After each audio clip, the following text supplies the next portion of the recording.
क्या अमेरिका ने तीसरे खाड़ी युद्ध की तैयारी कर ली है?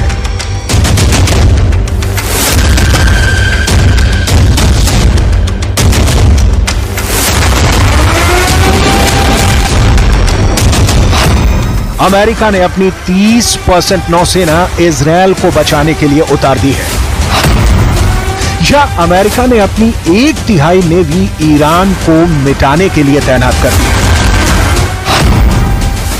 यूएस के रेडार पर सिर्फ ईरान नहीं, लेबनान भी है, सीरिया भी है, यमन भी है और गाजा भी है।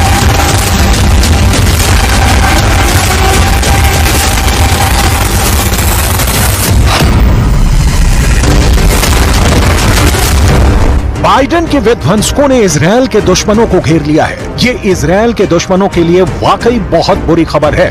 30% नौसेना तैनात करने का मतलब है कि दुनिया के 3 समंदरों पर इस वक्त बाइडेन का कब्जा हो चुका है। यूएस नेवी के इस डिप्लॉयमेंट से इजरायल के दुश्मनों के पसीने छूट गए हैं। कहां तो ईरान इजरायल पर हमले की धमकी दे रहा था और कहां अब खुद की सुरक्षा करनी तक मुश्किल हो गई है। सिर्फ ईरान ही नहीं, इस तैनाती से लेबनान भी सहमा हुआ है, यमन भी घबरा गया है और गाजा तो इजरायल की लिस्ट में सबसे ऊपर है। इसलिए एक बार फिर सवाल, क्या अमेरिका ने तीसरे खाड़ी युद्ध की तैयारी कर ली है?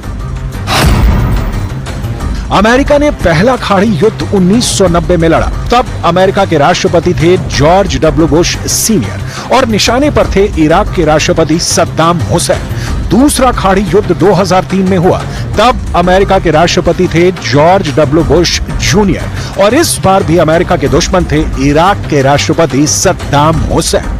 2024 में तीसरे खाड़ी युद्ध की घंटी बज रही है। इस बार राष्ट्रपति जो बाइडेन क्या ईरान को मिटाने की तरफ बढ़ चुके हैं?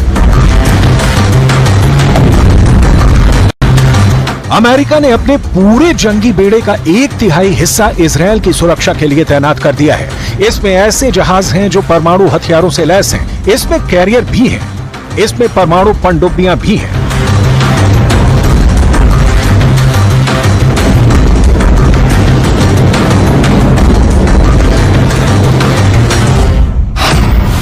अमेरिका का carrier battle group USS Abraham Lincoln की लीडरशिप में भूमध्य सागर को कवर करेगा। परमाणु पनडुब्बी यूएस जॉर्जिया भूमध्य सागर में लेबनान के पास तैनात हो चुकी है।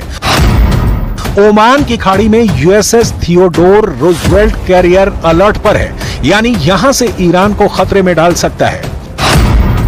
इसके अलावा अमेरिका के destroyer USS John S McKeon और यूएसएस डैनियल इनोयू भी ओमान की खाड़ी में तैनात किए जा चुके हैं।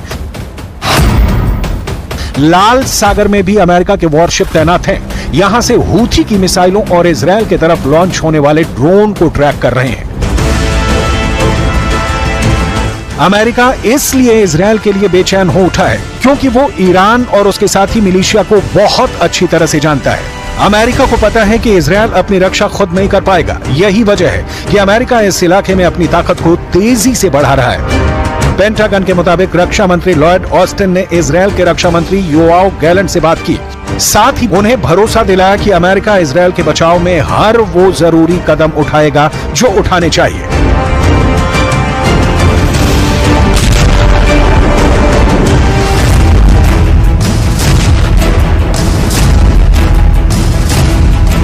इस वक्त युद्ध का ट्रिगर ईरान के हाथ से निकलकर अमेरिका के पास पहुंच गया है। अमेरिका ने अब तक जो एक्शन लिया है उससे साफ है कि वो इजरायल को बचाने के लिए तीसरा खाड़ी युद्ध छेड़ने से भी पीछे नहीं हटेगा।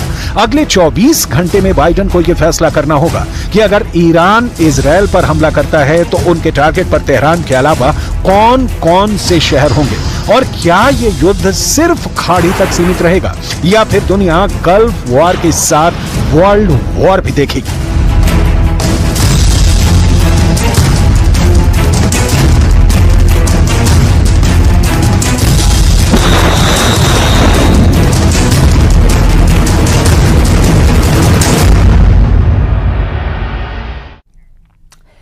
तेल अवीव में बम धमाके की जिम्मेदारी हमास के लेने के बाद इजरायल की सड़कों को छावनी में तब्दील कर दिया गया। पूरे ही इजरायल में इस वक्त टेरर अलर्ट जारी किया गया। इसके चलते गाजा की तस्वीरों के बीच इजरायल में धमाकों की खबर ने अमेरिका को भी चौंका दिया। कहां तो यहां तक जा रहा है कि इजराइल ने हमास के 27 एजेंट घुस चुके हैं।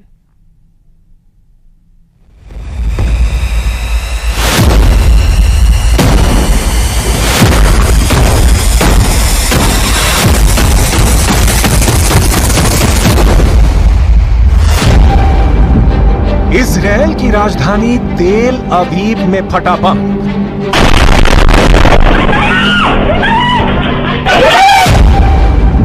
टारगेट पर थे इजराइल के प्रधानमंत्री बेंजामिन नेतन्याहू।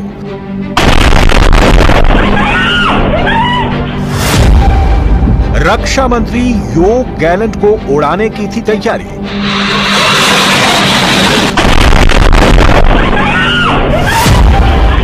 बम किसके लिए था?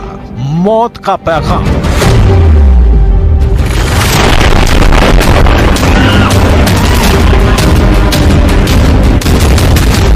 जिनके घर शीशे के बने होते हैं वो दूसरों के घर पर पत्थर नहीं मारते। इजराइल की राजधानी तेल अवीव में फटे बम की कहानी नेतन्याहू को यही लाउड एंड क्लियर मैसेज दे रही है। ועוד לא יודעים, תכף אנחנו כרגע בודקים את הדברים, ונכון לעכשיו אני יכול לומר שזה יכול להיות פח"ע וגם יכול להיות פלילי. כיוון הפח"ע מאוד רציני. तेल अवीव में बम टारगेट पर पहुंचने से पहले ही फट गया, जिसमें उसी शख्स की मौत हो गई जो बम को ले जा रहा था। सवाल यह है कि यह बम किसकी जान लेने के लिए ले जाया जा रहा था? बम का टारगेट कौन था? क्या ये बम हमास प्लांट करने की कोशिश में था या इजराइल के भीतर ही बैठा कोई दुश्मन बम प्लांट करने की फिराक में था? इसकी डिटेल अभी तक तेल अवीव की पुलिस जुटाने में जुटी है। लेकिन यह बहुत गौर करने वाली बात है कि यह पहली बार नहीं हुआ है जब तेल अवीव में इस तरह की कोई घटना हुई है। गाजा में खून खराबे के बीच ऐसा कई बार हुआ जब तेल अवीव भी दहला, कभी लेबनान के हिजबुल्लाह के रॉकेट से, कभी चाकूबाजी से, ये कभी मिसाइल अटैक के पहले के सारन से। इजराइल वॉर मोड में है, लेकिन खुद इजराइल के खिलाफ हमले नहीं रुक रहे। इस बीच इजराइल ने गाजा में ताजा हमले किए हैं। इन हमलों में 29 फिलिस्तीनियों की मौत हो गई है। गाजा पर ताजा अटैक उस वक्त हुआ है जब अमेरिका के विदेश मंत्री एंटनी ब्लिंकन इजराइल में थे। शांति प्रस्ताव पर बातचीत के लिए इजराइल बातचीत के लिए कितना तत्पर है, कितना उत्सुक है, गाजा पर हुए हमले उसकी बानगी है। गाजा के स्वास्थ्य अधिकारियों के मुताबिक सेंट्रल सिटी दीर अल बला में एक घर पर इजरायली हवाई हमले में बच्चे और उनकी मां की मौत हो गई। मरने वालों में एक ही परिवार के 8 लोग शामिल हैं। हमले में एक महिला और उसके 6 बच्चों की मौत हुई है। इजरायली सेना ने कहा कि उसने दक्षिण शहर खान यूनिस से इजराइल पर हमला करने के लिए इस्तेमाल किए गए रॉकेट लॉन्चरों को नष्ट कर दिया, जो हाल के हफ्तों में तीव्र लड़ाई की जगह थी।